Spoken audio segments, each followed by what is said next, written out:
Buenos días, hoy te voy a mostrar cómo cambiar el idioma en GoPro Mission 1.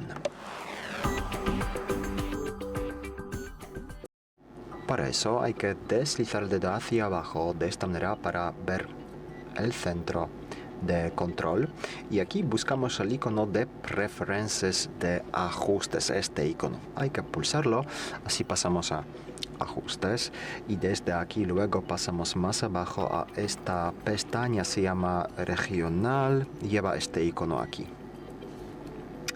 Y luego pulsamos la primera opción, language, idioma, y aquí podemos pasar a español.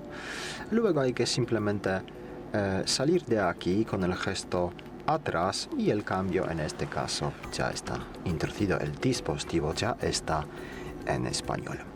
Muchas gracias por ver el vídeo, te invito a comentario abajo, suscribirte al canal. Hasta luego.